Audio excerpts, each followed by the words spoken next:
You're listening to the TV Obsessive channel, presented by TVObscast.com.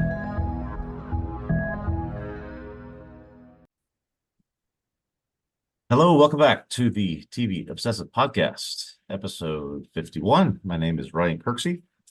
I am a writer and contributor to TVObsessive.com. I'm joined once again by the executive editor, Cameron Crane. Let's get the important question out of the way. Just dropped today. Did you see the trailer for The Bear Season 3? I did. We were talking about this a little bit right before we got on. Tons of information, right? Like Yeah. we learned that this is a show about a restaurant and the kitchen staff. And the kitchen is dysfunctional. Who would have ever guessed? Yeah. Uh-huh. Mm-hmm. And I think the way to go, show me a functional one. And that's the thing, you know. Like, Yes, we know nothing more than we knew a few days ago, but they are starting to whet our appetite with this Instagram post and short teaser. So we are about 4 weeks away, which we will be covering, but we're a few weeks away from that. yeah, that's the plan. So in the meantime, we're approaching the 1-year anniversary of the podcast, basically. I went and I checked the date of our first podcast like half an hour ago, and I totally forgot that. I checked it too, June 13th. I was going to say it was June. So yeah, we're coming up on that. Of course, people can always go back. The podcasts are there. Remind you, if you were listening at that time, we did start out talking about the Bear in the first couple of pods, right as season 2 was coming out. So definitely want to pick up with season 3. And we'll try to spend some time on it. Again, Hulu or FX on Hulu insists on dropping the whole season at once because they think that's what we want. And I think maybe we all disagree as fans of the Bear, but so what? So you'll binge watch it, you'll like it.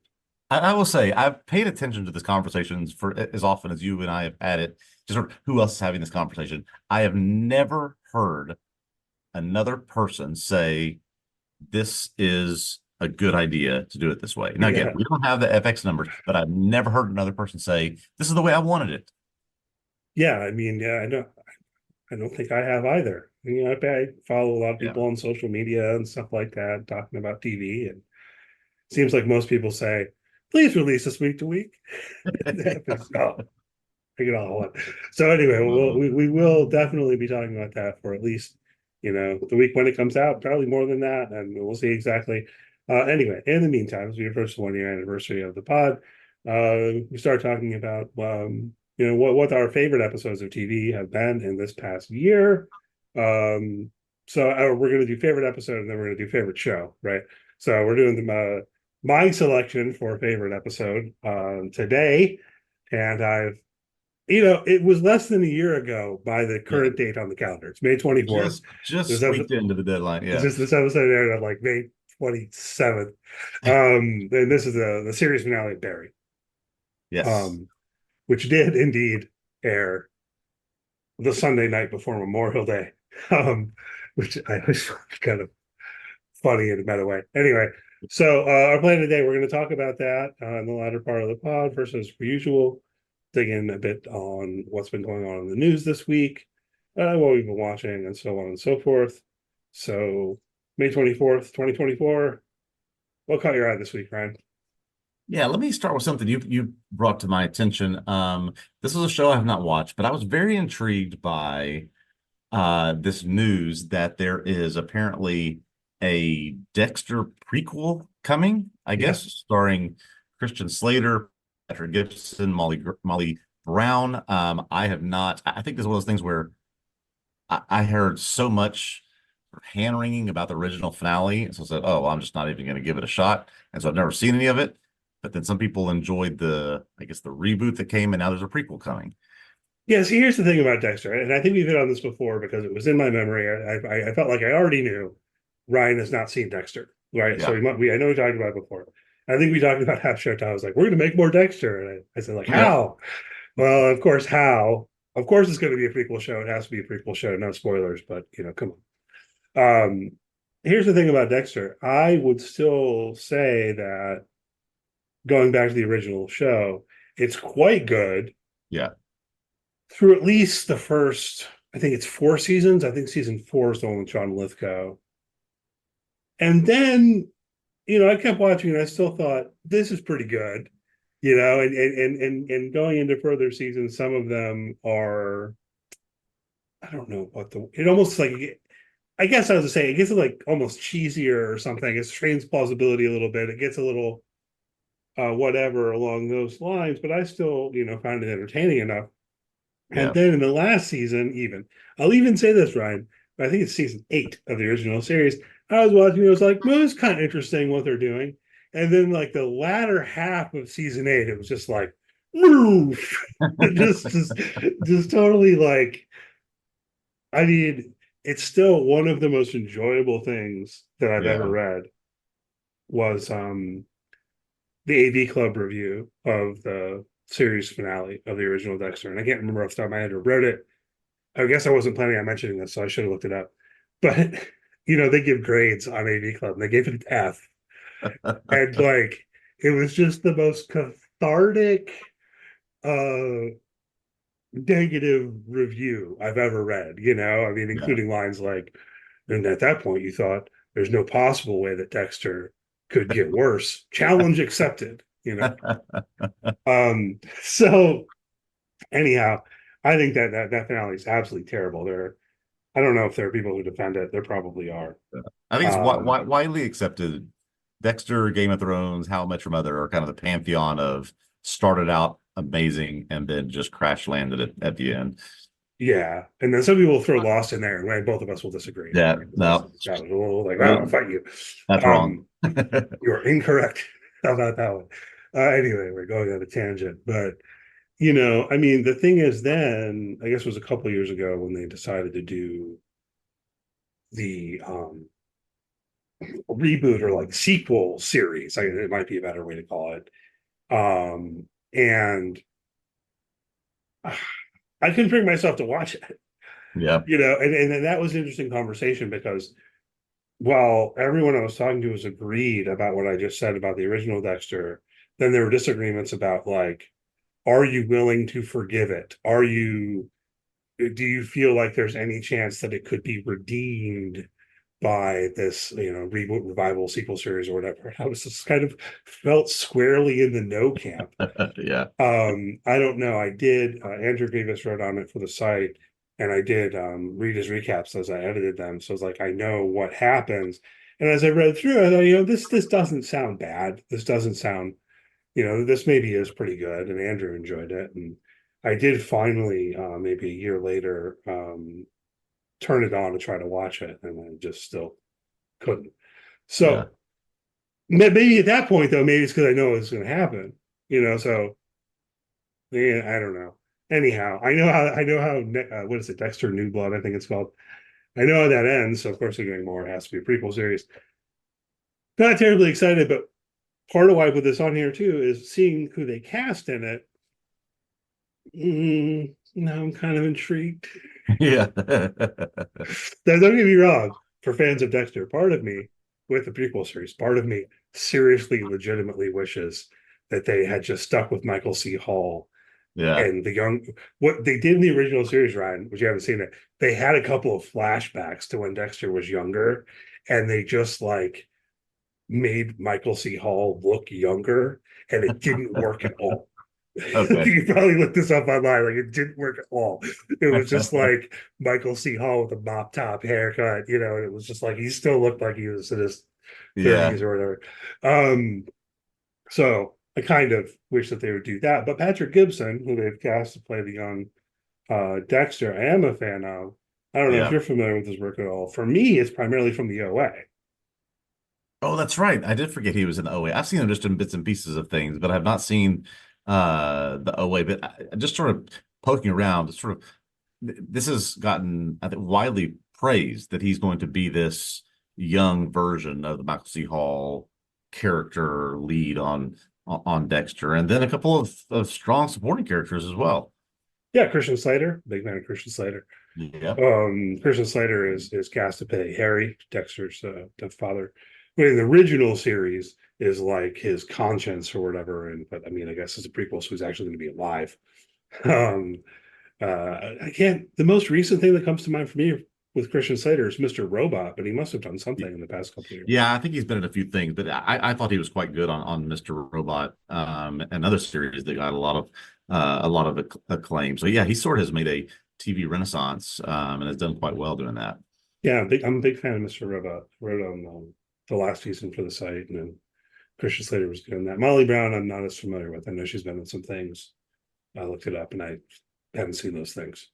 Yeah, no, not too familiar. But this piqued my interest. I mean, I imagine this will be a show where it will have benefited you to have watched the original. It seems like they're going to try to also go down a path where we can just pick up new folks who haven't seen that before. Yeah, it could be interesting. You could try and watch this show without having seen the original. Yeah. I wonder. I mean, like it might well work because I mean, I know the premise of Dexter is, why he or what he does and why he does what he does, but it might be interesting to see something like this. See if they could, put some interesting stories to what's been, I think, lambasted along the way after finished. That's the thing. I find myself wondering if it might almost be better if you're coming to this fresh. Yeah. Because the only way it could refer to the original series as a prequel series really is to be like, wink. Yeah. So anyhow, we've got some other stuff to talk about. So that's coming to Showtime or Paramount Plus with Showtime or whatever they want us to call it at this point.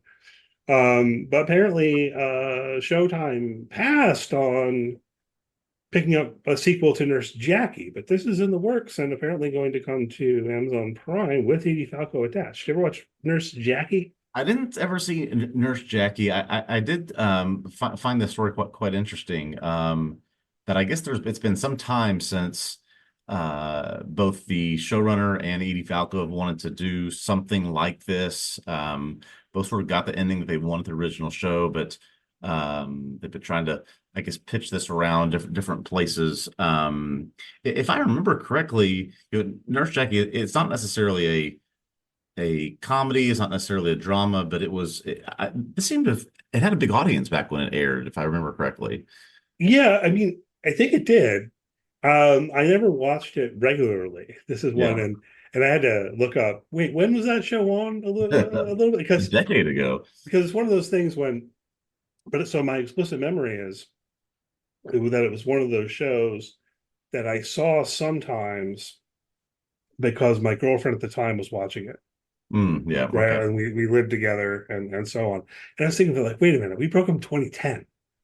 It's like, when was this show on? I guess it was started in 2009 and went to 2015. So, but it's been almost 10 years since it ended, and I guess it'll be 10 years by the time they do this. But I mean, I recall thinking it was pretty good and so on. It was almost like I didn't get into it because my girlfriend was watching it without me, and then I was, I would have had to make time on my own to start over and catch up. Yeah, I'm sure that's and if correct me if I'm wrong, but I think Nurse Jackie was the second show which Edie Falco won an Emmy for. She won one obviously with Sopranos, and then one I think in the comedy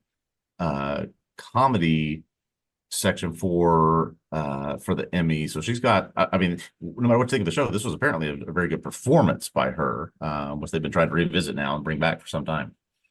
Yeah, I mean, I always thought so. As I said, I never really got into it, but it's always been on my radar as something where I'm like, oh, maybe I should actually watch all of that. The premise is, as I recall, she's a nurse, and I think she's also a drug addict, and so it's kind of a comedy, but also is dark in its way and so on. And so anyway, I definitely thought that was worth mentioning for fans of Nurse Jackie out there, but also interesting to me that clearly you'd expect that Showtime would have the first pass on this, and they didn't want to do it.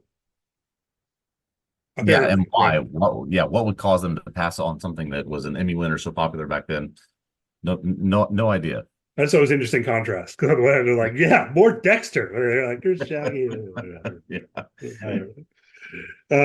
What else we got? Oh boy, what else? I also was intrigued by more Star Trek content, particularly because Holly Hunter, I think we last saw in Succession, if I want to say, if I'm correct in that.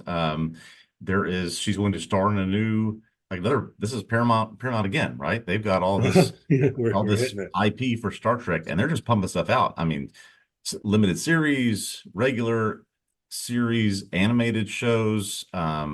They just are just pushing the Star Trek content. This one's going to be Star Trek Starfleet Academy, where she's, I guess, an admiral who trains young cadets, and they get, their optimism and their idyllic values up there, and see what it takes to become a Starfleet captain. Yeah, it's an interesting premise. As you say, I mean, well, just as a caveat, I guess, to what you said. On the one hand, yeah, it's like they're pushing stuff out, new Star Trek, Starfleet, almost a tongue twister. Star Trek Starfleet Academy, announced with Holly Hunter. But on the other hand, they're wrapping up Discovery. They canceled Lower Decks. People are upset That's about true. that. That's They true. canceled, I think, Prodigy also. I don't know what they're doing to a certain extent. The Lower Decks one was particularly weird to me. It was like, why not just let them keep making this? Yeah. I don't know, maybe enough people weren't watching it or whatever. Lower Decks, I mean, I literally saw some outrage about that. That had quite a following. Oh, yeah. Made it serious about the, Right. I saw the red shirts and on the. I encountered outrage about it on Blue Sky today. Oh, really? They did it a while ago, and I was just like scrolling through social media, and it's like someone's like, oh, "I'm so upset about Lower Decks." Yeah, so that sucks. If there's any chance they could Yeah, I guess revive they're Lower trying Decks, to, do it. Paramount walking around trying to find the stuff. one that hits. This will be hopefully their next But iteration of that. I did see a number of people who were really excited about this, particularly with the Holly Hunter of it all. Yeah. You have feelings about that? No, I love Holly Hunter. But like I said, she had this really interesting and unique role in Succession. I think I have this correct, where she was sort of this rival executive. And she was just so good and so sharp in that show. And she just strikes me as someone who can play a lot of different roles. So to see her sort of as this authoritative figure, sort of, someone to responsible for the up and comers, it's intriguing to me. I don't know that I'll watch it, but it sounds interesting. Yeah, it is intriguing, and I like the casting. Here's the biggest thing I wonder, as a erstwhile Star Trek fan, by which I mean, like, I love the '90s shows, and I watched season 1 of Discovery, and I haven't caught up. Like I don't know what Discovery never grabbed me for various reasons.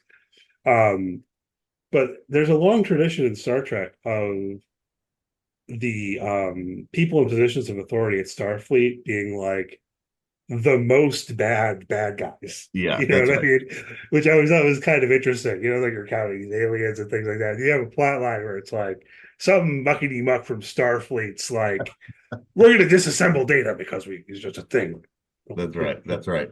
They're always the turncoat. The admiral at Starfleet's always the turncoat.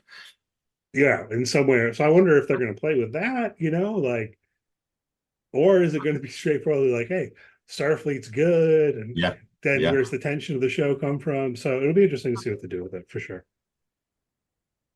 Yeah, let's see what else we got coming. Other things coming up, I guess, relatively soon. I don't think over the course of this year of this podcast, I don't think we've ever talked about Industry. Have we ever talked about Industry on this podcast? I don't think we have. I also haven't watched it. Is this a show that you watch? So I've seen the first season of this show. This was an interesting HBO vehicle that debuted, I mean, right in the heart of the pandemic. One of those things that sort of caught fire because it was, good, something that's new, something that gets to capture our attention during this time.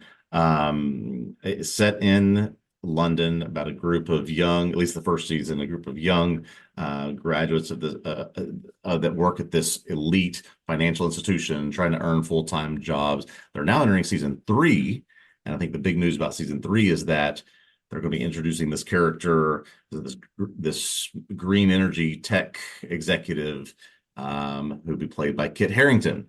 So that's where the big news coming for Industry. So as he no longer will be involved in any kind of Jon Snow spinoff, HBO's got him for Industry, and I'm going to try to catch up because the first season was very interesting, just at least in terms of the nuance of the backstabbing corporate side of everything, right? Just sort of interesting storylines there.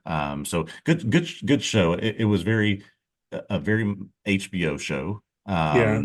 And I enjoyed the first season. So I'm going to try to catch up and revisit this before. Is it like Succession where they're all terrible rich people? No, I think that the point of it is, at least the first season, that so many of these kids, I guess they'll call them, these 22, 23-year-olds, they're all idyllic coming out of these elite schools trying to gain these full-time positions at this institution. They all have, different levels of morals, different levels of values, and will the fight for this job corrupt them? Will it, turn them into something that they don't want to be? For some it does, some it doesn't. So it's at least interesting in that intrigue of what it does to people to be in that environment. I can't speak to season 2, haven't seen it, but season 2 earned a lot of praise as well. So yeah, certainly something I'm going to try to catch up on before August. Well, all right. Well, you sold me on it a little bit more than the previews and stuff I saw when it was coming out, because it was just one of these where I looked at it, I was like, I don't think I want to get to know these people. So there's some horrible people in this show. Yeah, don't get me wrong, but there's some that are trying to rage against the dying of the light, as it were. And also coming to HBO sooner. Phantasmas coming on June 7th. I gave a little article or notes about it with the trailer. Did you watch the trailer? Are you familiar with Julio Torres, or did you watch? I did some reading on Julio Torres. I did watch this trailer. Haven't seen anything that he has done before. I can't really say I've seen anything like this before. Spending some time with this trailer. I think I'm interested. Question mark. Yeah. Like, I'm thinking about writing on it, so I'll throw it on. It's been hit my radar. Looking at the casting and the description, and not watching the trailer. I'm just like, this looks weird, and I always want to check out things that look this distinctive. Yes. And take a swing like this, and then might be just exceptionally good, or there's the possibility it's just like awful. But I think it looks really intriguing. I'm thinking about writing on it. I think what I'll do is I will wait for your recap and feedback and see if you recommend it, and if you do, then I'll dive in with you. All right, fair enough. But like Steve Buscemi's in it. Come on. That's true. That is true. And let's touch on something that we hit on last week, which is we talked about all this upfront news last week, and one of the things that was one of the more interesting / weird stories was the renewal of Three Body Problem. And then when we say renewal, it was no details, it was no episodes, it was no seasons, it was no time, it was no nothing. Yeah, that's what we talked about last week. It was like, this kind of weird. Yeah, so I guess sort of catching wind of all of this and wondering, are Benioff and Weiss getting abandoned by this by Netflix? Have they failed again? They went to the Hollywood Reporter and have said, listen, let us guarantee you we have seasons, plural, that we've been promised to finish this story. We're going to get to do what we want. We're going to get, I guess implicitly, we're going to get the money we want. We're going to get the time we want. Still no details on when it's going to happen, but they just sort of wanted to reassure people that we're going to get to tell the end of the story, and not in a sort of rushed 2-episode way.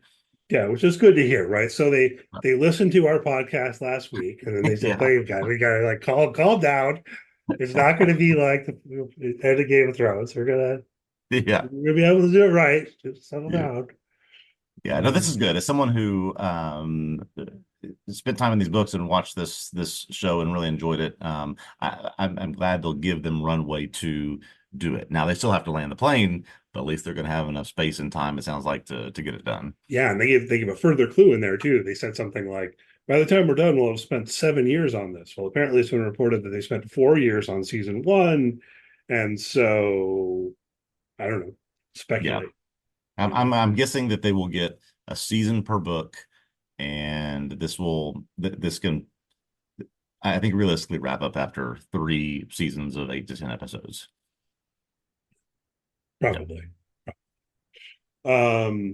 Let's see.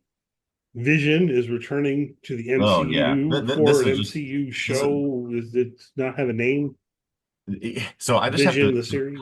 comment on this because I was, as the world's last remaining MCU fan and apologist, several weeks ago, I talked about how Bob Iger got up there and said, we're going to do fewer movies, fewer shows. They're all going to be quality. They're all going to lead to something important. They're all going to be things that we really can focus on. And then we've gotten like 3 or 4 different announcements of things that have been coming up since he announced that. Now, this is a 2026 show. I think that I am less intrigued, less enticed by this, even than when I talked about last week about the Agatha show, because I mean, we've seen, if you've watched the movies, if you've seen the TV shows, we've seen Vision die like 3 times. I mean, it's like, I mean, what more can we do with this character? Under the impression, I didn't watch WandaVision. I heard really good things about WandaVision. That was like the one show, because we've established I like quit watching Marvel stuff like, I don't know, 8 years ago or something. That was the one show I was like, maybe, but still, it entered the cultural consciousness enough that I was like, wait, isn't he dead? Like, isn't that why everyone was saying like, what is grief but love persevering? This will not shock you, but there were multiple versions of Vision, multiple iterations of the character that come from multiple places, and so there's another one they can get ready to go for, I guess, for the next series of Avengers movies. So that's the multiverse thing. Yeah. See, sort of. That's part of. I don't want to gripe, and then look, I don't begrudge anyone their enjoyment of anything related to Marvel or whatever, because I'm not griping. But that was part of what started turning me off of this. Yeah, and they did this in the Arrowverse shows too. Yes, and it's just like, for me, once you get to the point where there's like multiple versions of the characters from different universes, and so like, I can start not caring about any of them. Like, how am I supposed to care? Am I supposed to care about all of them?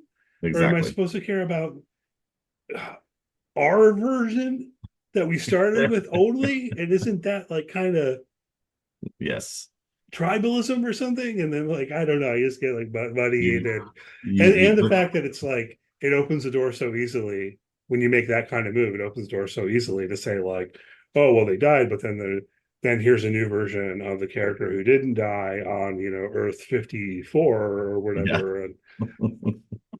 You've hit the nail on the head. So again, I get I've made my opinions on this well known. I just want Daredevil. I just want 1 or 2 good movies every couple of years, and I'll be happy. Right on. Yeah, Daredevil's in the works. I did see something about that relatively recently, but there wasn't much there in terms of no, news, not yet. They have apparently the upfronts got a sneak peek, got some footage. Nothing has been released. It is going to be dark. It's going to be TVMA. I'm excited about that. There will be continuity from the Netflix show.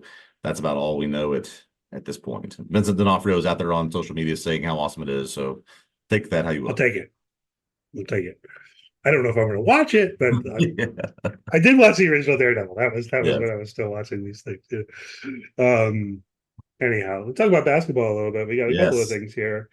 We can kind of tie together. You watching the NBA playoffs at all? I have been.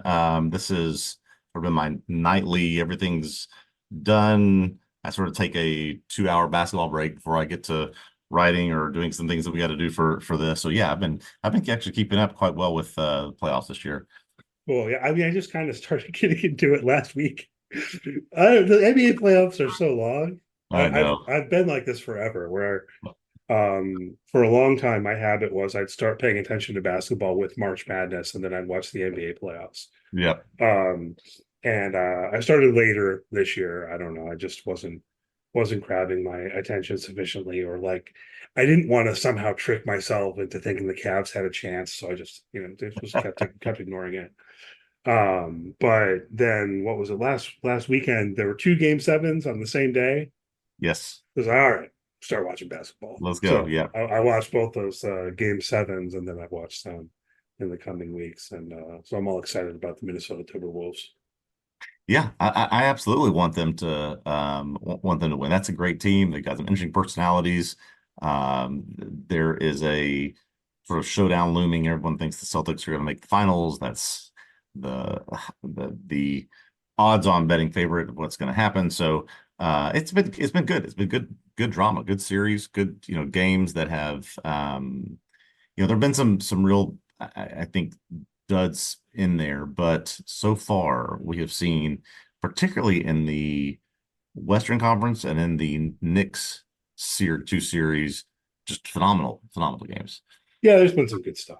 And we talked about winning time that last summer, Yeah. revisiting the history of the podcast and the evil Celtics. And it's like, I do always have that. So it's like, I guess I'm Yeah. rooting for the Pacers.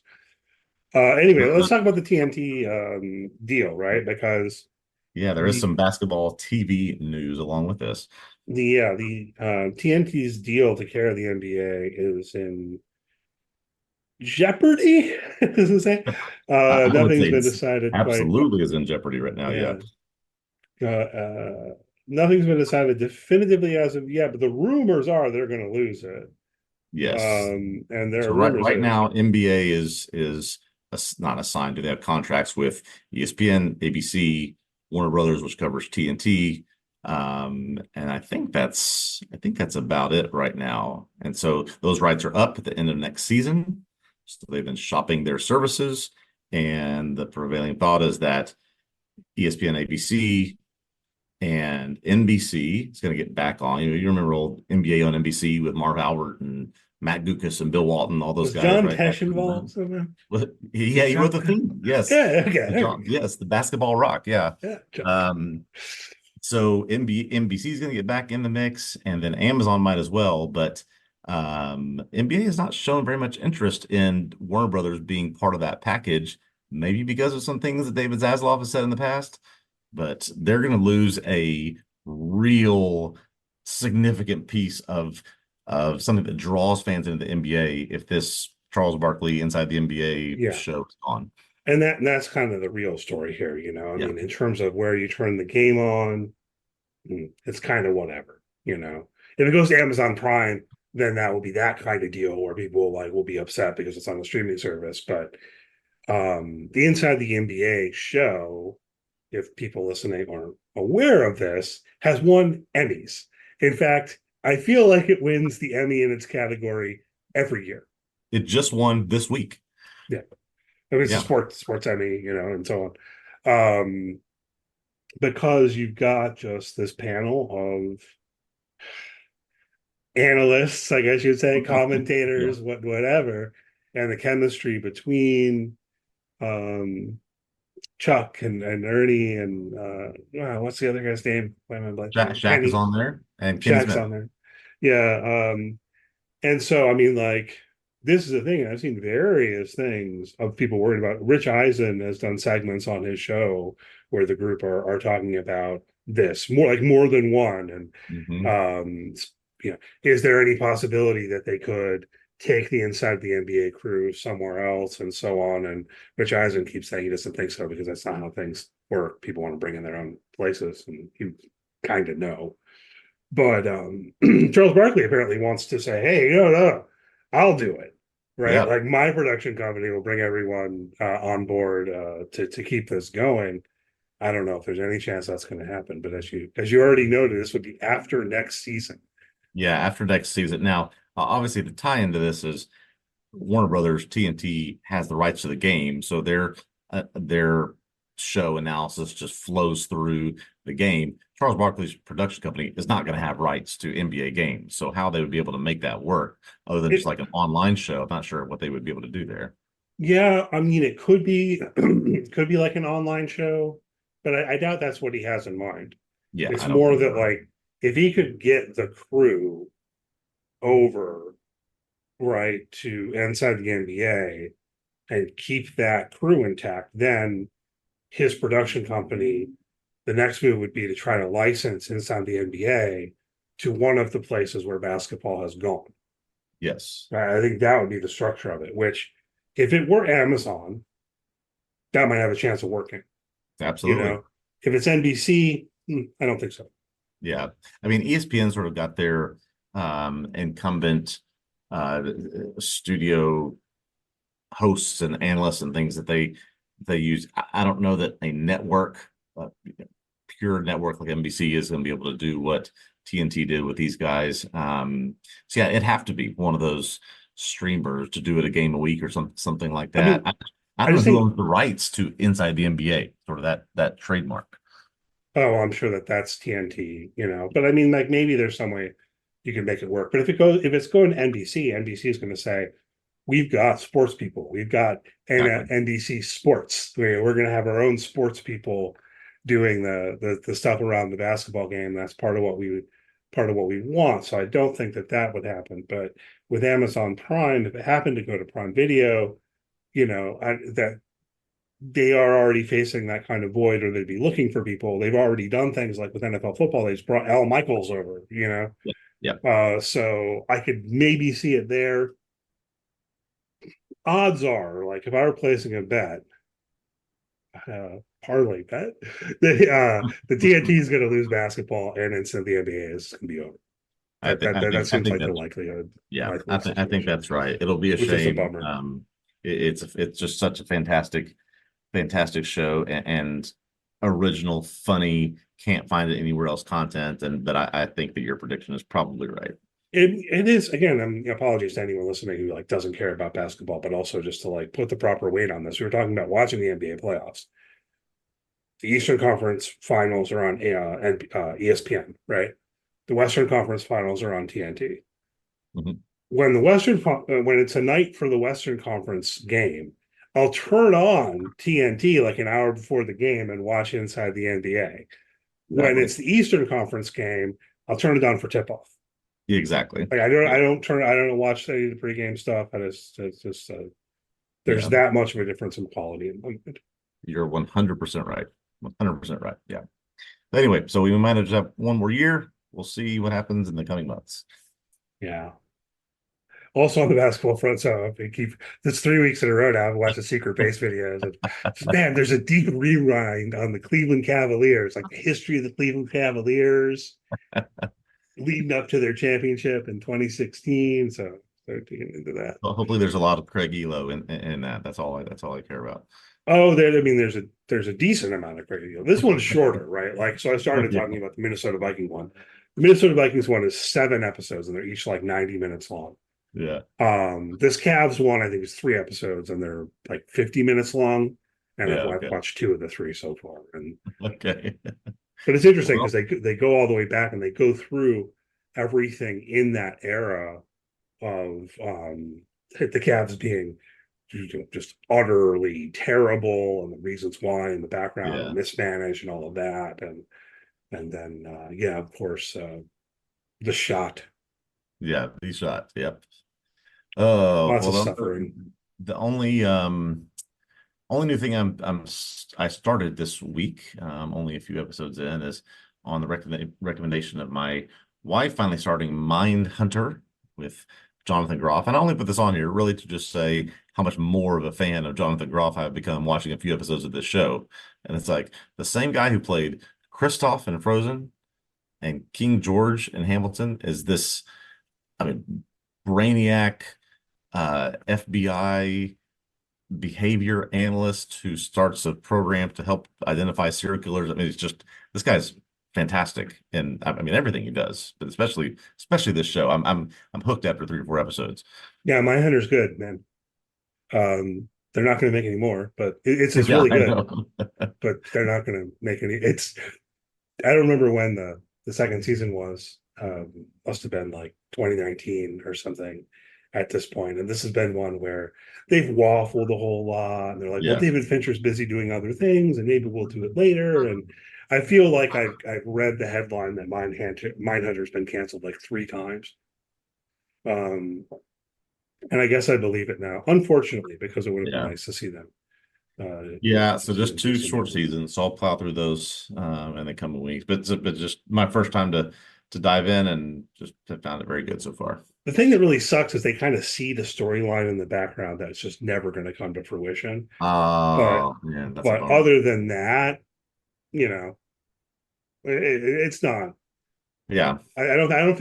In my recollection, I don't think it's left on a super big cliffhanger so much as it's one of those where they had a little kind of background story they were working on. Yeah, and so there is something of a cliffhanger there, and of course it's based on real life serial killers. Real life events, yeah. The other thing I've really been watching is Jeopardy Masters. That wrapped up this past week. Have you watched it at all? I haven't seen any. Nope. Now you can binge the whole thing. Yeah. Okay. Good. And just You were feel able really to stupid for like a good night out. The new format.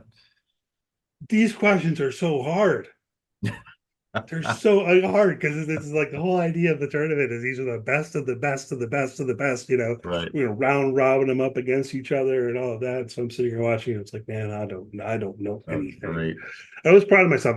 There was one question I got right that no one knew on the pen. Oh, good for you. I know the name of obscure German philosophers from the 20th century. Maybe I should just stick with the college tournament, make myself feel better. I mean, it's good. And the other thing that's interesting, even more than I feel like whenever you watch Jeopardy, you probably have a tendency to sort of root for someone. Mm-hmm. And then when you have a tournament that can be a step further, this is almost a step further than that because there's only 6 people involved overall, and you're just seeing them over and over again as they work through this tournament. Yeah. So you do kind of build those kind of rooting interests, and of course on that front, the people I wanted to win didn't win, but that's okay. I don't, Yeah. Nothing antagonistic about Jeopardy. I don't think I've ever watched Jeopardy and been like, I hate this person. Yeah, exactly. I was like, feel good for the winner. So. Well, speaking of people in Jeopardy, I don't know how to segue. We can turn. I have a segue. I actually have a segue. Okay. I almost forgot. So on the penultimate episode of Jeopardy Masters, Yes, they had a category, and the category was about acting teachers. Okay. And every clue in the category was presented by, in video, Henry Winkler. No way. Oh, yep. Okay. I just watched this like yesterday. That beats mine. All right. So, speaking of Henry Winkler, who of course was presented in this category because he plays Gene Cousineau in the acclaimed show Barry, let's talk about Barry. We're going to pick up with the season finale, which aired almost a year ago at this point. So hopefully you've had time to watch it. Spoiler territory. Spoilers on the table on the other side of our brief break here, and then we're going to talk about Barry.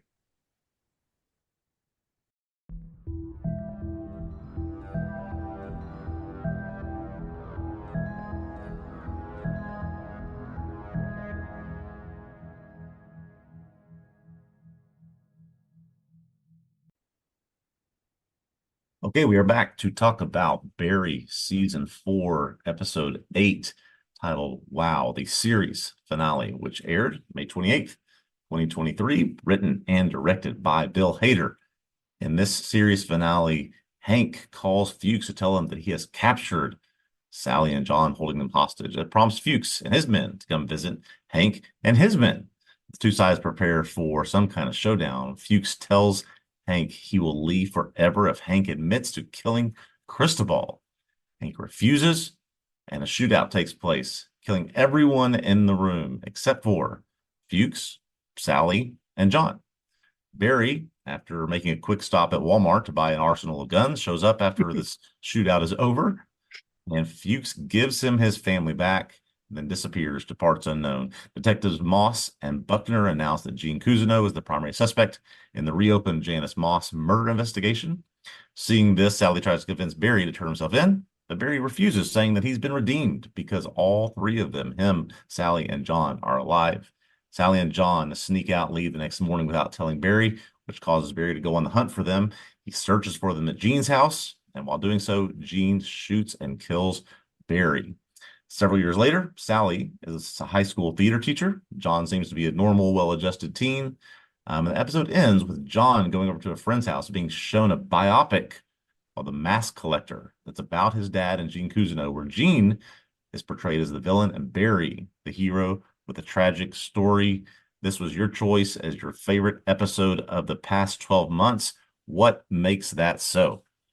Well, I mean, it's just hilarious. Like I was laughing at your like reading that, and I don't know. I understand it's very dark humor. It's like black comedy, it's going on here, and that's the kind of main line that I want to hit in talking about it. But it's always very difficult to, I don't know, make an argument like it's funny. So Yeah. let me lead you to see how it's funny. But hopefully people can appreciate the humor here. And I guess the other part of why I want to talk about it, I've kind of wanted to talk about it since it aired. You know, because I watched this episode and I thought, man, this is like one of the best series finales I've ever seen.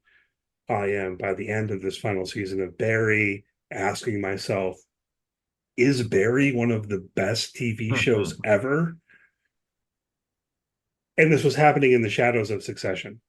Yes. The Yes. series finale of Succession aired on the same night, right before this, and so on. It just seemed like everyone in the world wanted to talk about Succession. It was very hard to find those who want to talk about Barry. So let's talk I'm about glad you Barry. brought that up because as we talk about sort of things that may have aged well or aged poorly, it's why was the decision made to do this? Because I found myself enjoying this, being able to soak it in, absorb it on its own, and not in context with that other finale. Now 12 months, almost 12 months later, I enjoyed it much more than I did trying to have it compete with the other one, for whatever brain power I could give to both.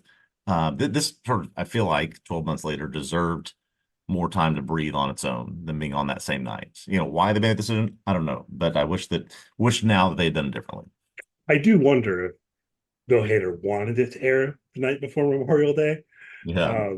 I don't know. I have no inside information on that, whatever, and I haven't read anything in interviews or anything like that. I do find it kind of funny, though, that is how it went, given, as you mentioned, the very end of the episode, where you have that's part of what I think is so brilliant is we have the truth. I mean, like, obviously, it's a fictional show and all of Mhm. that, but we know who Barry is. We know what he's done. We know he killed Janice. We know that, like, all of this stuff.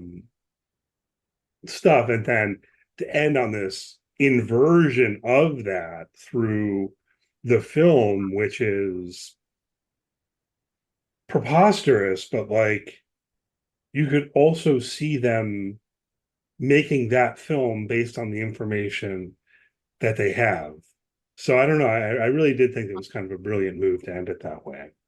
Yeah, the finale seemed to maybe lock something into my brain that was, there were these suspicions about Cousineau that Moss and Buckner had. They were pursuing him, looking at him in terms of the suspect for Janice Moss's murder.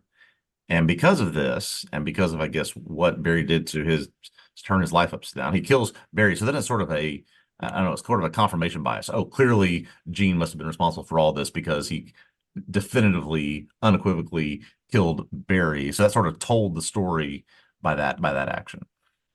Yeah. And I mean, I guess since we're starting here, we'll just start here, right? I'm not going Yeah. to fight it. One of the things that happens consistently throughout the entire show is the cops get things wrong. Hmm. And a lot of things factor into the sites landing on Gene, including when Janice's father, and for some reason I can't remember his name in this show. I'm just thinking of the actor's name in The Wire. Apologies. Anyway, he like at Oh one yeah. Oh point yeah. You're talking about not Jim Moss. What's his name that on might this? be right. Yeah, Jim Moss. Yeah. That might be right. Yeah. At one point he's got Barry captive in his basement. And he's interrogating him and so on. And something Barry says about giving Gene money Yes. pings, and then he's got the notebook that I think came from Patrick Fischler's character. And he puts things together and he's like, oh man, Gene was actually behind this, right? And then you've got what happened to Gene's son, who ended up, Gene shot him, right? If Yes. you recall all of that in the background, right? Like if you're just rewatching the finale, maybe I'm refreshing people's memories about all of that, sort of how that comes together. So by the time you reach this episode, um, they also kind of entrapped Gene through this idea of making a movie with Yeah. Daniel Day-Lewis, right? This was maybe in the previous episode. Gene himself has been missing for years and has just Right. come back to oppose the idea of this film that they're going to make and so on, right? I don't know. You need to rewatch everything to get clear on all these details, but they've already got him in their sights by the end of this episode. I'm thinking that he was actually the one behind all of this, and that includes his son. If you Yes. catch this, as Gene is sitting there reading news stories, and his son has told the press something like, "I found out, so my dad shot me," you know. My house was bought with drug money. And I'd be like, "This is all hilarious. Come on." Yeah. I don't know. Of course, this movie is also sad and so on and so forth, right? But like, Yeah. that's part of what I think is so brilliant, maybe about the show in general, but particularly about this episode and this final stretch of Barry, Yeah. that I feel like it's consistently funny, but it's also quite often something else too. And I hardly know how to put this in the right way. You know, I know some people watch Barry and think, oh, it becomes more of a drama, Hmm. you know. I think it's always a comedy. It's always like black humor, Yeah. but it can manage to be um black humor and horror at the same time.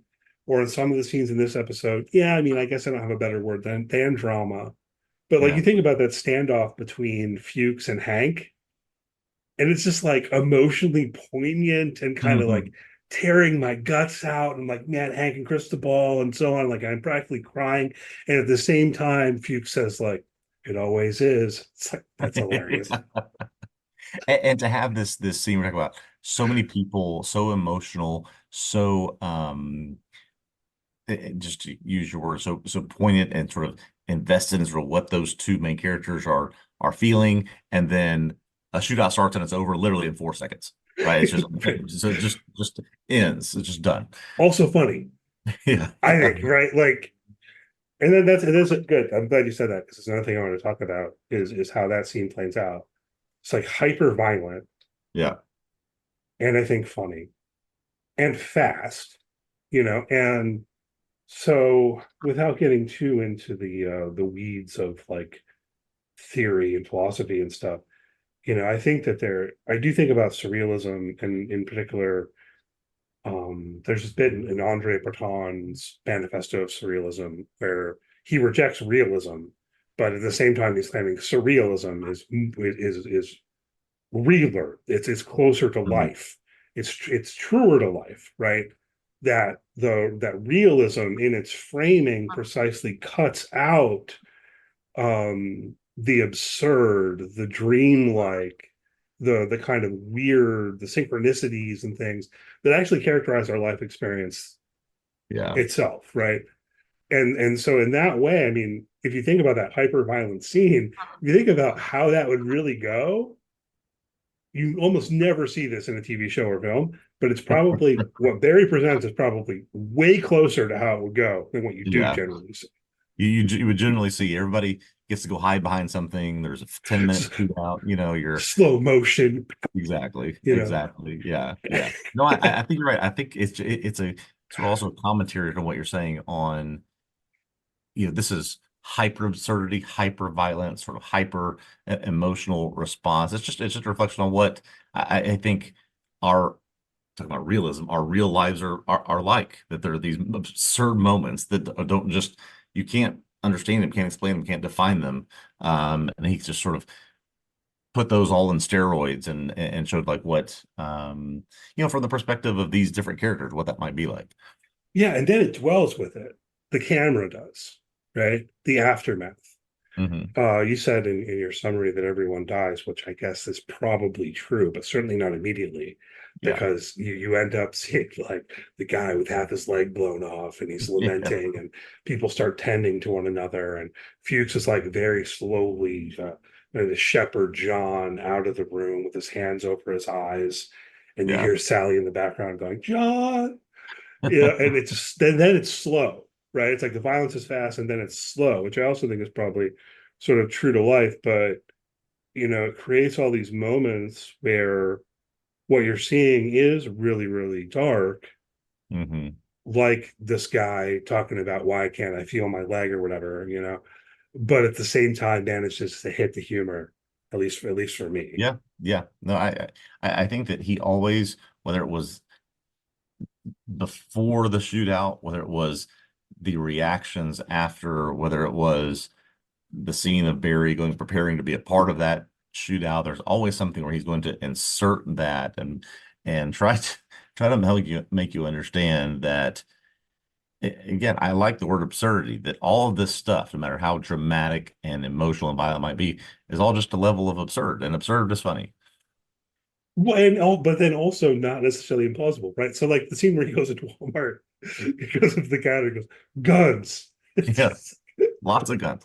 What kind? And Yeah. he's like got the gun strapped on him, and more than Yeah. words is playing Again, on it. hyper realism, the idea, or hyper surrealism, the idea that you're not going to be able to walk out of Walmart with three machine guns, but you can go, and a few days later you're going to be approved and you're going to get them, right? There's just sort of this idea of, yeah, it might just be that simple to go and get some of these things at some point. Right. And then he's trying to get into the car with the gun strapped on him. He like struggles to get into the car. All these little moments. And I don't know, Yeah. you mentioned something about like, can you actually go into a store and just buy guns like that in California? And I want to agree with what you said, but I do recall Yeah. seeing someone last year saying this was more realistic than we thought. Oh, I thought there was Um, some kind of waiting period for automatic weapons, but maybe I'm wrong. I think so. I didn't double check this again. Regardless of, even if it's not that blatant, like you Yeah. could walk into Walmart today and walk out um, with like two assault rifles or whatever. Yeah, I hopefully, it lands a certain social point anyway. It's pretty easy Yeah. to get your hands on a gun in the United States. Yes. Yes. Um, So what do you think happened? We get no, as I understand it, no resolution to Fuchs after this gun yeah, battle, after this handoff of the family. What is your understanding or theory of what happened to him? Yeah, good. Let's talk about Fuchs. We should run through the characters because I mean, Yeah. this is the series finale, and one of the things it does is, I think, kind of resolve each character in a certain way. Of course, a couple die. Yeah. Fuchs doesn't. As you say, Fuchs is so interesting. You know, I almost feel like we have to go way, way back and think about Fuchs and the relationship between Fuchs and Barry. And there's a kind of paternal relationship, Yeah. and Yeah. then they turn on each other multiple times over the course of the series, forgive each other multiple times over the course of the Yeah. series, all this fraught stuff. And I think, and I thought this when I watched this last year, um, and the impression was strengthened for me rewatching it for this. So the episode starts basically with Fuchs in the tub, and he gets a call from Hank.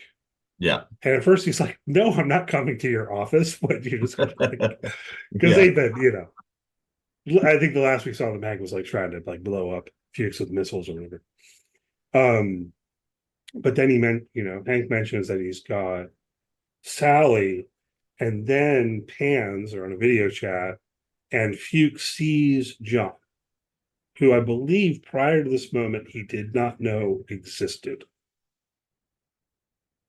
and says, "Is that his son?" Right. Um, and so my impression is that Yes. something in Fuchs turns in that moment. Hmm. His interest is in Barry's son, and maybe already in reuniting Barry with his son, as opposed to where he was 30 seconds ago, which was, "I've got to kill Barry, who betrayed me." Right. Um, and that would explain why when he shows up, Hank only brings out Sally, which makes some sense, right? Like Yeah. protect the kid. And Fuchs insists that he brings out John, and then Fuchs is the one who, he falls on John as the shootout happens to protect him, and then leads him out of the room. And then Barry's there, and John reunites with Barry, and Fuchs just kind of like nods all right, good, we're good, it's over. I read that sort of paternal passing of the torch, as it were. I think just like you did, the idea that Fuchs played that role for so long for Barry when Barry didn't have that otherwise, and now he sees that Barry is, despite what Fuchs may want to do to him and what he feels about Barry, Barry now has to play that role for John. And so sort of this here, your turn type of thing, even though Barry's already been doing that. But yeah, just sort of this, not a you're going to follow my path, but you're going to have to take on the responsibility that I had for so long with you. That he's now responsible for John. Yeah, and maybe almost something like a do it right, don't make the mistakes I made kind of thing. Yeah. I mean, but there's no words passed between them, but yeah, I definitely read it along those lines. And what happens to Fuchs next? I don't know. It's left to our imaginations. Was that all of his guys? Was that all of his men with him when he went? Like, did they all die? Did his whole crew die? Yeah, there were some people crawling around and bleeding pretty heavily. So who knows if they're all dead or not? Yeah, and I have the feeling I think that was kind of everyone. You got to remember in the most recent episodes here, Fuchs has come out of prison and now he's got this crew and he is a badass gangster. And like, he goes to the coffee shop and orders a coffee, and now the barista is his woman, because he looks at her the right way, which is all hilarious and great. And then those scenes with his crew, but I think that was pretty much all of his guys. Given what's happened also with Hank, I don't know. I mean, I guess I just imagine him going off and doing something else, Yeah. Yeah. His watches ended, as it were. And yeah, what else can he do if he can't be, if he doesn't have a group or a crew where he can be the gangster, if he doesn't have a guy that he can be a parent to, what's left for him to do? Maybe we'll go back to Chechnya, He had like a good thing going. Remember the goats? Yeah, that's right. And all of that. He did seem peaceful there. That's right. Yeah.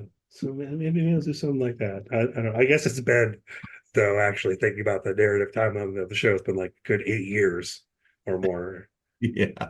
Between these things because of the time jumps. And Yeah. I appreciate the time jumps. Both the one that happened earlier in the season. That one was more shocking. Yes. And in one episode, getting the next episode, it just jumped 8 or 9 years. Exactly. Yeah. That was and I think that was shocking in the moment just to see. I think there was no one expecting that to be the path that show was taking. It was like this massive 8, 9, 10-year jump. Yeah, which I thought that was brilliant. Yeah. And I don't know, maybe there are people out there who disagree, but I do recall reading an interview with Bill Hader and basically said there's no point in. He felt like there was no point in how they get from the one to the other. Yeah. I feel like the interview was asking him, "Oh, well, did you map out the details about what happened between Sally and Barry?" And Hader just said, "No, that's boring." Whatever. And even so, you picked it up along the way. They are in disguise, in hiding. Barry has try to turn his life to something where he can be redeemed, where he can try to do his best so that he can make up for the actions of the past. You picked all that up along the way. There wasn't any need for any explaining of all that.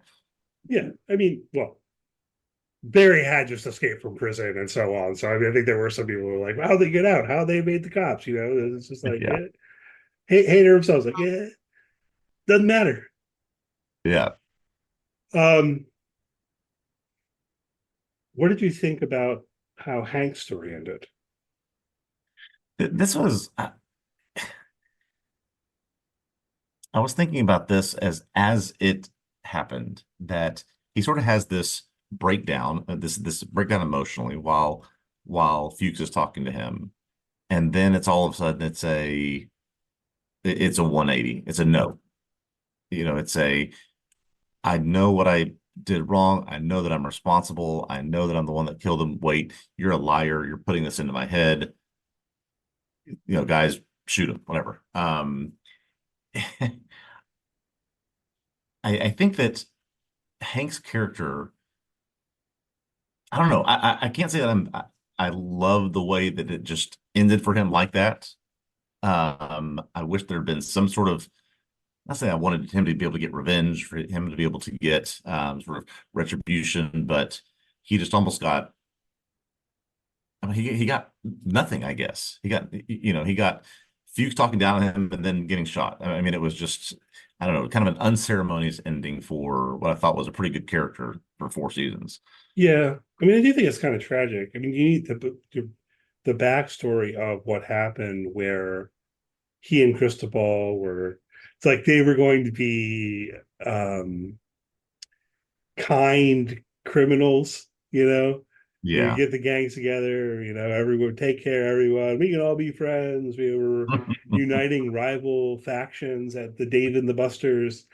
And we gotta remember that whole thing. And Hank and Cristobal were so great, you Yeah. know. And I know Hader agrees on that too from interviews I read. He loved seeing them together, but how does that story end, right?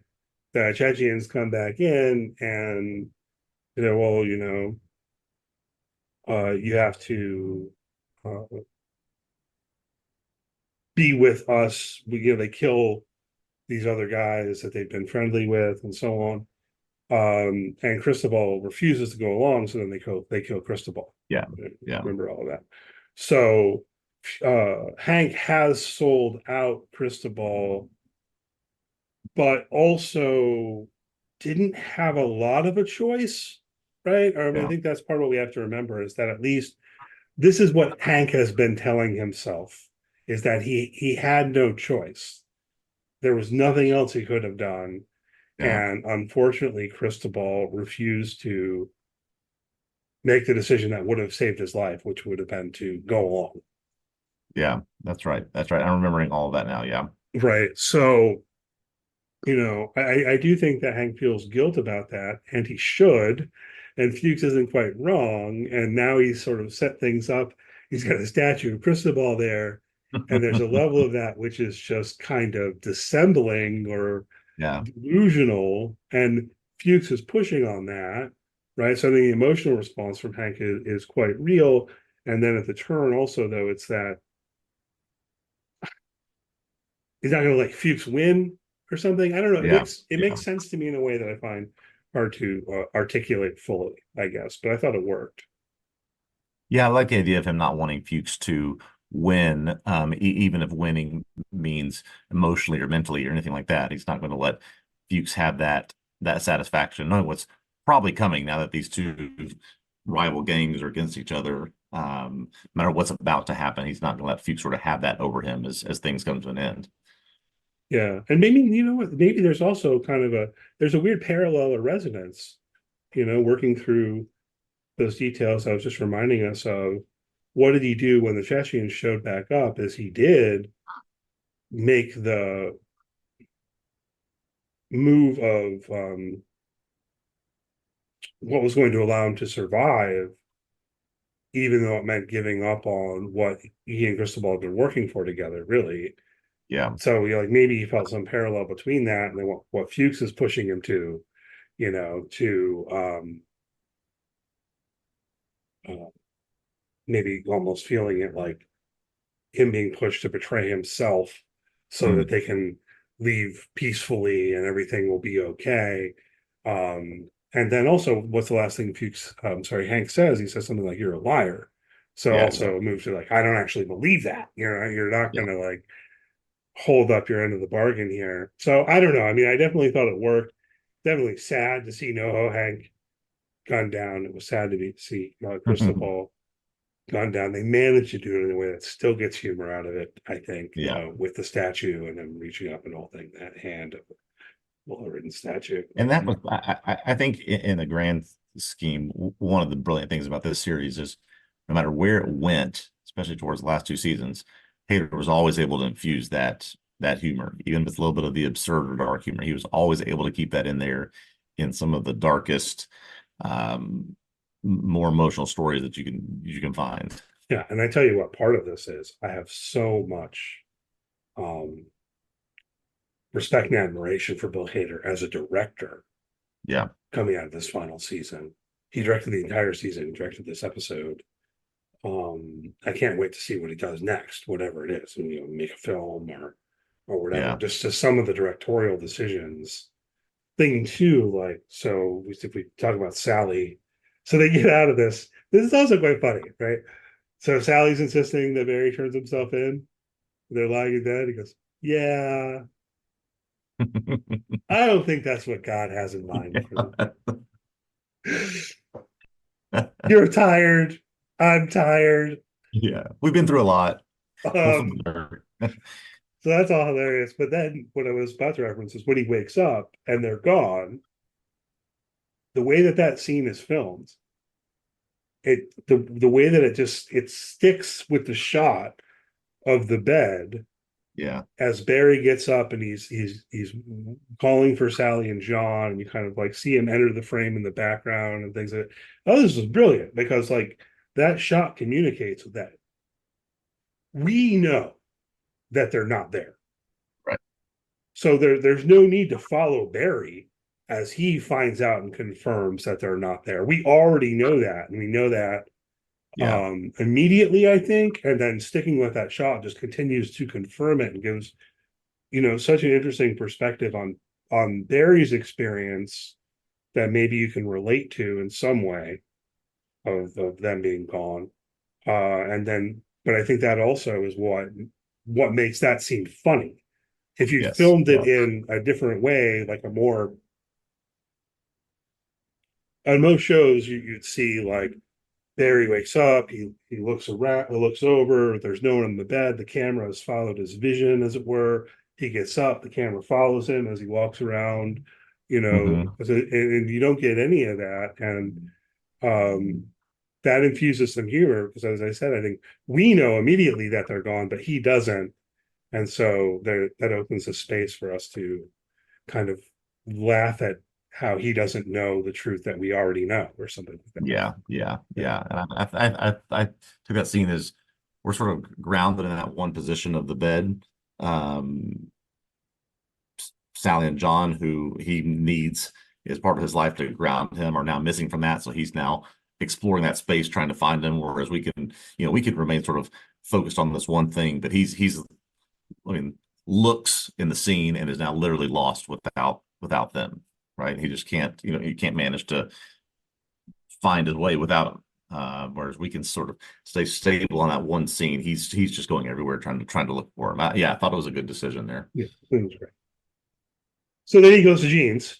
Apparently, Yep. he thinks that Sally and John are at Jean's. They're not at Jean's. We don't know where they actually went to. They're eating at Denny's or something. I don't know. It seems clear to me that Sally was making the point by getting up and leaving him alone. You need to turn yourself in, And ultimately, we see that working basically as he realizes, no, they're not there. And as he's confronted by Jean's lawyer, was about to sneak out, and all of that. And Barry's ready to give himself up to the police. He says, call the police, and turn myself in. When Jean enters the room, shoots him once, Barry falls back. Says, oh, wow. Second shot in the head. Yeah. Also, I think hilarious. Yeah. Just the tie into obviously the title of the episode, the reaction to Barry getting shot. This was not we sort of see when we see the Mass Collector movie, this agony in battle and the agony of getting injured. And this is just more like oh my goodness, this is a very interesting thing that just happened to me right now. Oh wow. Yeah, it's great. Okay, let's try to tie this up. So when Barry, the series first started, you had this comedy series starring Bill Hader. Most people knew Bill Hader from Saturday Night Live, Stefan, all of that. Always been funny. And I recall myself thinking like, okay, I'll check this show out. Bill Hader's funny. The show will probably be funny. And I ultimately found, I think it's way more than that, but I remember some towards the beginning in particular thinking like, okay, well, this is a show about Barry, who's been a hitman, and he wants to stop being a hitman and become an actor. And a lot of people seem to be reading it as a redemption story for Barry. Mm-hmm. And I think, I don't know, I'm not trying to speak for anyone, but just gauging reactions from the world, when that turned out to not be the case, because it's very much not the case. Right. That lost some people. But I think if we think about this overall, what you get is very much not a redemption story. The murder of Janice does not go away. It refuses to go away. Right. Whereas a lot of stories it would. I feel like they find a way to just like move past that. And ultimately Barry is far from redeemed, and instead it's almost that the gene is corrupted. I don't know if that's the right way to put it. It turns the expectations on its head, that you think in that first season that Gene is going to help bring Barry, who decided to no longer be Barry Berkman, be Barry Block, bring him into this, this enlightenment of a new person. Whereas in reality, Barry brought Gene into the depths of hell and to ruin his life, right? And just sort of completely turned the expectations on your head of what you thought the show might be about when you start watching this first season. Yeah. And that's where, so I think that the Mask Collector, the faux film, I think it plays on a couple of levels. If we think about why does the series end this way, but I think that's one of them. I think Bill Hader is saying, like, is this what you wanted? Right? Like, did you want the show to be like this cheesy, lame, thing that you've seen a million times? I know there's a certain level of social commentary, I think, of the like potential refusal to accept that the veteran ex-Marine was the bad guy, that you take the details and twist them in this way that's even more overblown than Barry the series ever had the potential to be, in terms of, in the Mask Collector film, there's nothing about Barry ever being a hitman or anything like that. It's just no, just a veteran. He is a hero who was buried with full honors. Yeah. Oh man, hilarious! I don't know. Right after this era, I saw people who were saying, like, "What's the social commentary here?" and so on and so forth. And I don't know. I mean, I guess I have some thoughts about that maybe I've already kind of tried to express, but to me, the main point is it's funny. Yeah. And I don't think if you don't connect to how it's funny, you're not going to get what it's doing in terms of social commentary. That makes sense. Yeah. The social commentary, I think, really does boil down to whatever happens in real life, you end up with this weirdly polished, potentially inverted version of how that story is presented.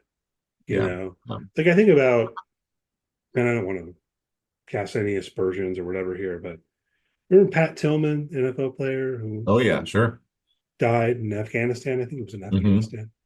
I recall reading, it was like he died from friendly fire, and and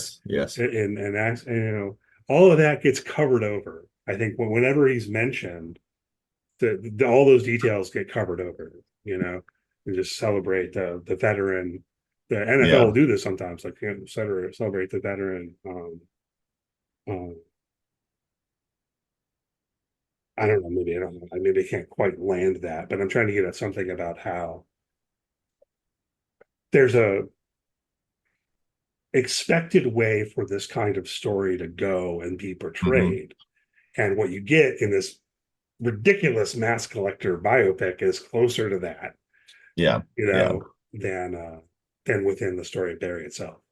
I always thought Barry thematically was about control and how we view the idea of control, that Barry in the military didn't have control over his life. And when he gets out of the military, he doesn't have control because he's sort of under the thumb of Fuchs. So he wants to try to take some of that back by becoming an actor and doing the things that he thinks can fulfill him and enlighten him. But even in trying to do that, he still can't grasp the measure of control that he wants. And that leads to Sally losing what little control or agency she had over her life. It leads to Kuzuno losing what control he had, and also leads to the very end where I think Kuzuno shoots Barry because he realizes the walls are closing in on him. That's the last moment of control he's gonna have left in his life. He's gonna go to, he's gonna go to jail for these things, and that's the last thing he has left, which is I'm gonna take Barry's life. Even though Barry can tell the real story, to hell with that, I'm gonna take control of this and eliminate him because of what he's done to me. No, yeah, I think that's good. I don't know if he's even quite thinking that rationally, but I think what you're saying still kind of gets at it. It very much reads to me as though Gene is getting that gun out to use it on himself. Because he gets the gun out before Barry is there. He's sitting in the room alone, and then he hears Barry. Yeah. But another thing I wanted to say here, got me thinking about is, that this Barry story, the character Barry, it is a sad story, and it is a character that I think we feel empathy for. Yes, very much so. While at the same time, he's a heinous murderer and all of that, Excuse me. So it feels really weird to say this, since we're talking about a well-produced television show on HBO and all of that. But in some way, I feel like there's this commentary through the fake film that's like somehow like Hollywood can't tell this kind of story that this series has been. Instead, you end up getting this sort of polished version, which is also detached from reality, even as it plays as giving a depiction of reality. So in that film, The Mask Collector, Barry is like just like straightforwardly a good guy, and Kuzuno is ultimately straightforwardly like a mustache twirling villain. You just go, oh, that's clear. That's a story that makes sense. Whereas I do wonder how much real world commentary on the show Barry, as it sort of started to subvert people's expectations and take people in places they didn't think it was going to go. How much of that idea of the Mask Collector was a commentary on that, oh, here's what you all think it should be, right? And here's what John gets, at least sort of a picture of his father. But no, actually, the past 32 episodes have been the opposite of this. And I want to just put those two things up against each other and show you that they're not even close to the same. I gave you what I wanted. This is the thing that you might have thought you wanted. Right. Whereas in the series, Barry is nuanced. The characters are complex. Yeah. You feel sympathy and empathy for people like Barry, Fuchs, Hank. Yeah. Hank. We watched the show. Like, I love NoHo Hank. Never mind how many people he's killed. But they're rich characters, and there's complexity to it and all of that. And so I think there is that level of almost meta commentary. And then the very last thing to talk about here, though, is that, as you mentioned, John is watching this with his friend. His mother has forbid him from watching it, presumably, like she knows it exists. Or way earlier in the episode, when they were in Hank's custody, Sally told him that Barry was a murderer. Yeah. That she was also a murderer, and she tells him, "You're a good person, I'm not." And hit on that scene towards the beginning of the episode. He's however many years older now. I don't know, 4 or 5 years older. Yeah. But the episode ends with a reaction shot of his face. I know he's buying it. He's buying the glossy Mask Collector version of his father's story. Yeah. What do you think about that? Yeah, I wondered if it was sort of a preservation thing where Sally is trying to keep that glossed over version of Barry away from John, so John sort of understands the reality and is not influenced by other or people's ideas or impressions or stories about who Barry was, or it's more of a I don't know. I think you just wanted to not ever have John feel like Barry was the version of himself that he saw in the movie.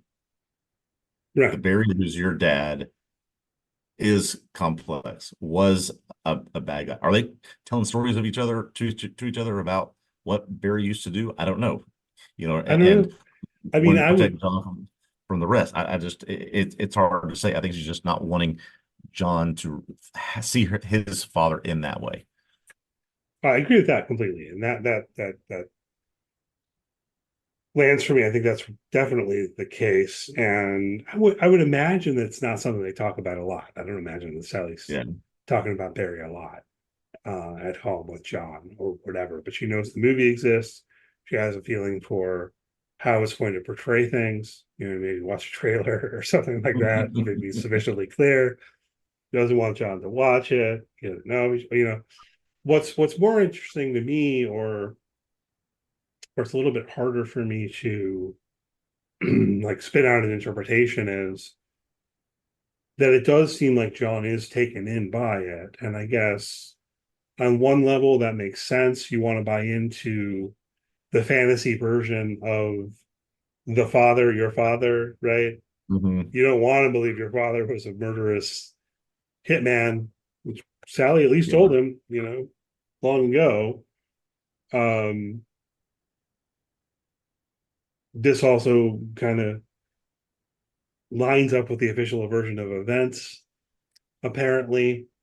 Yeah. But I also wonder if it just Sally just didn't want him to see a sort of a deified version of his father and think, okay, if John has at all any of the same nature and nurture that Barry had and could go down that path. Oh, look, I could do this and look how I'll be sort of set up as a hero no matter what. I don't know how Sally reacts to that. Sort of, does she think that there's some tendencies in there that Barry had? I don't know. I don't really think so. I don't know. I mean, I don't. I think that she does believe that John's a good kid and all. Yeah, yeah, Does the right thing, makes the right choices, and from what we see, that fits. yeah. I think I don't so. know. I guess where I'm just trying to land here as we wrap up is, to me, in a meaningful way, that last shot of John's face where he's buying into this bullshit story is the saddest part of the show, Yeah, yeah, but it's still funny. yeah, It's also funny. Yeah. yeah. But all it takes is a Hollywood story for him to buy into something his dad was not. Well, and it's so overblown. It's so like, Yeah. you know, uh, chewing some scenery. It's like, I thought you knew how to follow orders, Barry. Pop, pop, pop, pop, pop. I will say, Uh, watching this again makes me wish we had started the podcast, 2 months earlier. We could have done Barry. yeah, would have been fun. It's a great show. I think thanks for revisiting this with me. Yeah. Anything else you want to say about it before we wrap up? No, that's good for me. Yeah, I think we really dug into this more than I thought we would even, but that's good. I enjoyed talking about it. So hopefully you all have enjoyed listening to us talk about the series finale of Barry this week. We'll be back next week with our usual news and notes, the first part of the pod, and then Ryan's choice for his best episode of the past year, excluding the bear. What have you Yeah. chosen for us, Ryan? Yeah, we have to eliminate about 3 or 4 episodes of the Bear because we know that would be one of the ones that I would pick. So perhaps not quite as deep or meaningful or thoughtful conversation we've had this week. Next week we're going to talk about an episode of the final season of Curb Your Enthusiasm. We'll talk about Lawn Jockey, one of the ones I thought was the best from this final season. If you insist. Lawn Jockey, Barry finale, about the same in terms of They're both comedies. yeah. Both comedies. You have seen the episode. Yeah. And I It will say, does. if you've not seen Curb, I think you can go watch Lawn Jockey without any context and get a real sense of what this show is about, a sense of what Curb has done over the past 24 years while it was on there. Yeah, I think that's true. It's a fairly exemplary episode, and it is quite funny and good. And there'll be some things to talk about. Definitely some things to talk about. Might have to be a little I careful. think so. I think we will be very careful next week. Be a little careful on that one. Anyhow, so thanks for listening. We'll be back next week talking about curb your enthusiasm. Again, along with our usual news and notes in the first part of the pod. Check out TVObsessive.com. You can find articles on Barry there. I read about season 3. Andrew Grievous read about season 4. I think Andrew also read about season 2 and season 1. I stepped in on season 3 because he was busy, as I recall there. But so anyway, if you want to read about Barry, you can read about it on TVObsessive.com. You can follow the site on social media. Look for TV Obsessive on Facebook, X, Instagram, Threads, Blue Sky, and so on. If you are listening on YouTube, please do give us a thumbs up, subscribe to the channel. If you're not on YouTube, maybe go check out the YouTube. We've got some stuff there, and we'll see you next week. All right. Thanks for the good conversation. See you then.